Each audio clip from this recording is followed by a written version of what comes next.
Welcome back to the Good Enough Garage. On today's episode, we're going to be sliding that engine and trans into the S-bomb. Hopefully, it goes in without any issue, but there probably will be issue. I got my dad, Davey G, back here. He's going to be giving us a hand. So let's get this engine put in. I'm White Wall Steve, and this is my Good Enough Garage.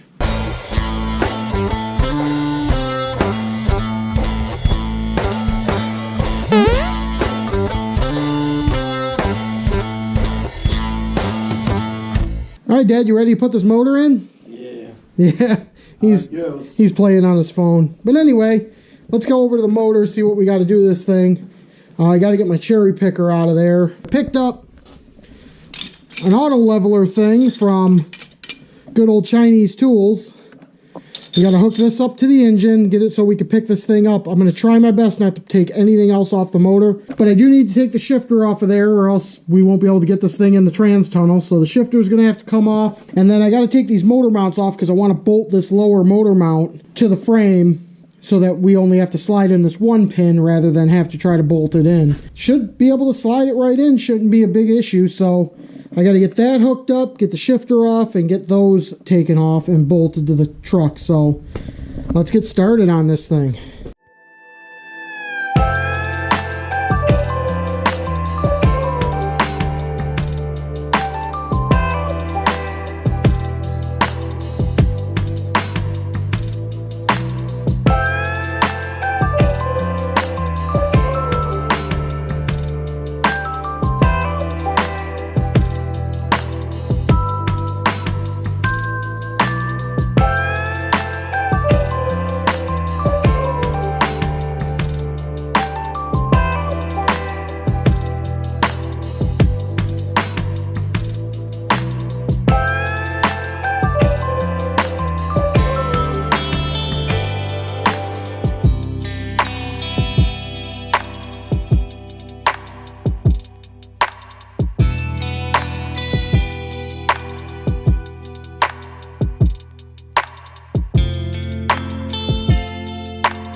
Getting ready to put this thing in. You got it?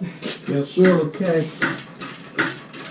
Up, Keep going. up, up, up, up, up, up.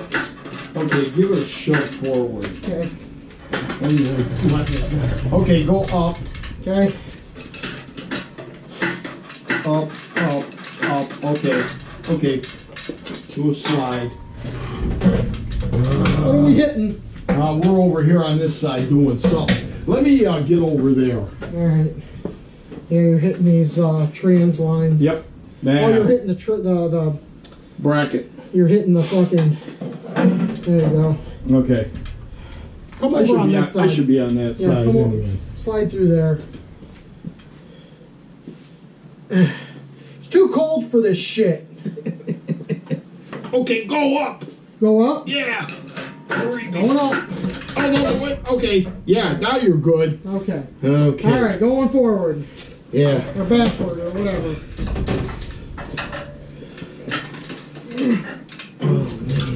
Good? Yeah. Okay, now we gotta go down. Okay, going down. We're hitting the trans tunnel. Okay, wait a minute. Okay, go forward. Oh man, we're gonna hit that oil filter. Man, this is gonna be tight. All right, I'm going forward a little bit. Okay. How's that filter looking? Good so far. Are we clear of it? Not yet. Okay, wait a minute. You want me to tilt the tail shaft down? We have to, yeah, you're gonna have to go down to here. We're almost on that firewall trans hump.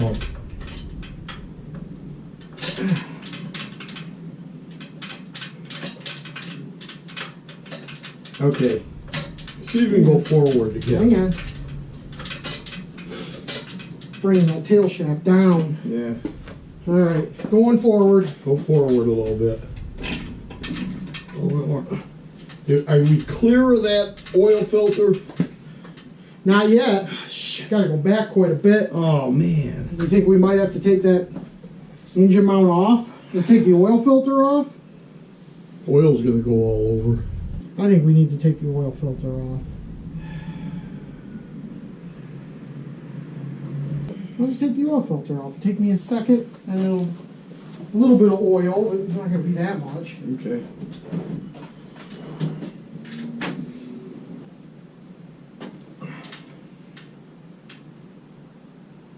Yeah. Jesus! Who the fuck put this on? There you go. No, you gotta ask yourself, when's the last time it was taken? Yeah, right? We should have maybe take that torque converter cover off. And we might clear it. Ooh, it's got a chrome torque converter cover. You can't see. High dollar. Well, I'll just let it down. See, now the starter's right on this mount.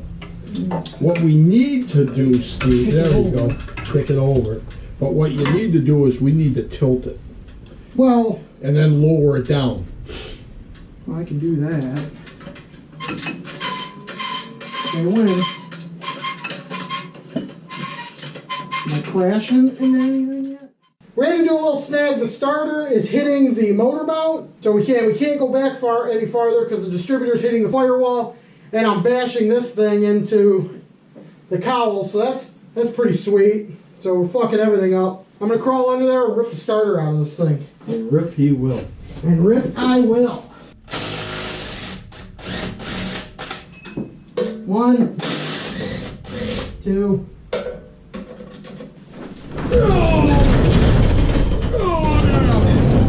It's cold outside. Here, jack it up. I'll grab the starter. I'm back? Yeah, pull it back so it's not... back. Oh, out. Yeah, so it ain't on that firewall. Yeah. Maybe I'll pull the starter out. That shit burned in there. Look how big this son of a bitch is. Now you can bring it down. Go ahead and let it down. Well, yeah, let it down. Sure? Yeah, let it down.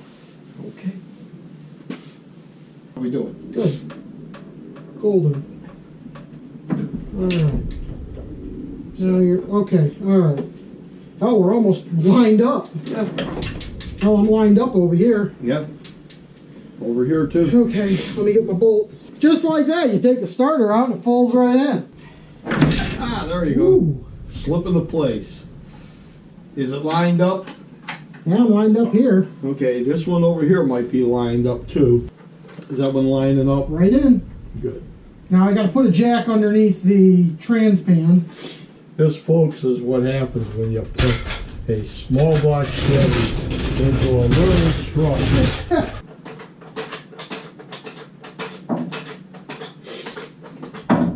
There you go. Now you go. Oh, yeah. Okay, good. Oh, yeah. Not on that firewall anymore? No, sir. Oh, good. You're way off. Oh, yeah, I should be able to get to those. You were tilted way back, that's why. Yeah. And you're going to need a new Knuten valve. Okay, so now that the engine's in, we can go ahead and start getting all the stuff assembled, get it wired and all that. I already started putting that driver's side header on, and let me tell you what, that was a mess. I am covered in whatever the wrapping is for them fucking headers. I rewrapped the header. I did a really fucking shitty job. I'm not that good at wrapping headers, so whoever gets this next could probably do a better job, or maybe even put some nice powder coated headers on this thing. But we're on a budget, so I just went ahead and wrapped them the best I can. One thing I did run into is whoever owned this engine before me broke off one of the valve cover fasteners off inside the head and then tried to drill it out and then drilled the hole crooked. There's a chance I could maybe drill the hole a little bit bigger, but it's already drilled crooked, so if I try to drill it bigger, it's going to drill it crooked again. So anyway, next up, I want to get the starter put back in it, get the other header put back on the passenger side, get all the spark plugs buttoned up, and then I want to put the trans cross member in. So let's go ahead and start doing all of that stuff right now.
So now that the engine's in and all the stuff's put back on, the headers, the trans cross member, and the starter, and everything's all hooked up and the motor's set in there good, we can now work on all the other stuff.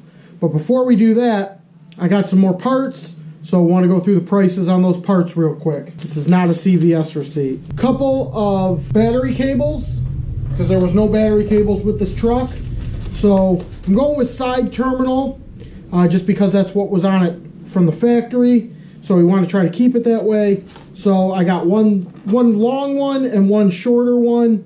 Long one's going to be the positive because it's got to go to the starter, and then the other one's going to be the negative. What kind of sucks is they're both black, so we're going to have to figure out some way to make sure we know that this one is red and this one is black, but we'll figure that out once we go and install those. Those were $9.99 and $17.99 respectively. We also picked up a battery. I went with the EconoCraft from the Zones of Auto. We just went with the cheapo battery because it will still do the job. That was $69.99, so 70 bucks. Then I went and hit up my friends over at Bolt On Speed Shop in Southgate. Picked up a Carb Spacer with some new gaskets and new fasteners. So we'll put that underneath that carb. That'll be a lot better than just bolting the carb directly to the intake. And the Carb Spacer was $17.99. Says it right there. And then I also picked up a new coil. This one's a little bit slimmer than that other one. And this one will do the job just as nicely. And it's red, so it'll match all the red stuff on the engine. This was $39.99, 40 bucks. And now it's broken. We'll figure out somewhere to put that and put that on as well. First thing I want to do is get the steering shaft installed. So that means I'm going to have to pull the steering column back out, fasten the steering shaft to the column, and then kind of worm it through there, hook it up to the steering box, and go from there. So let's get that done first.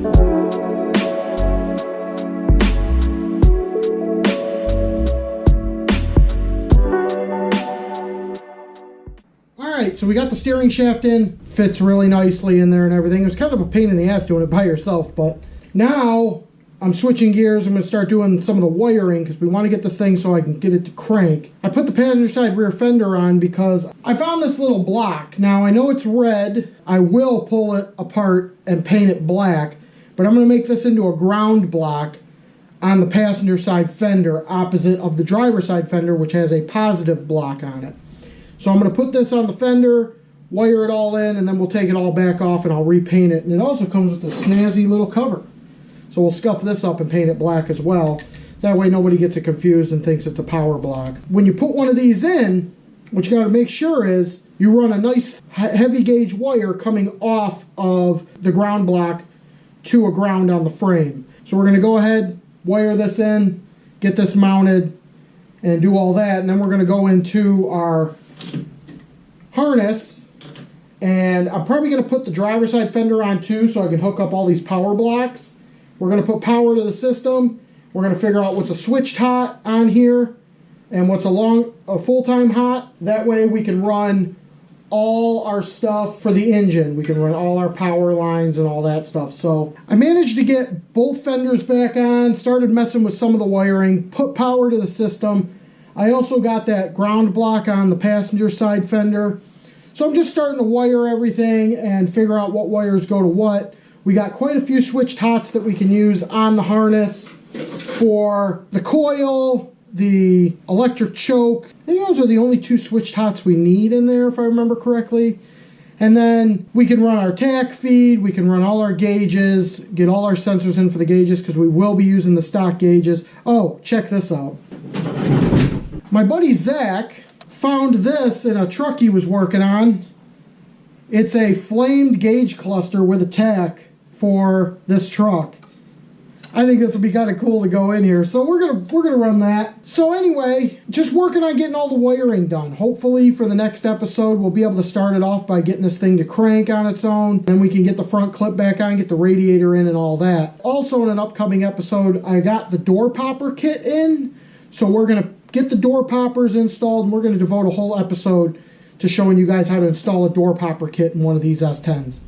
But anyway, for right now, I think that's going to do it for this episode. Be sure to like and subscribe. Thanks for tuning in to the Whitewall Steve Goodenough Garage, and that's good enough. I'll see you guys later.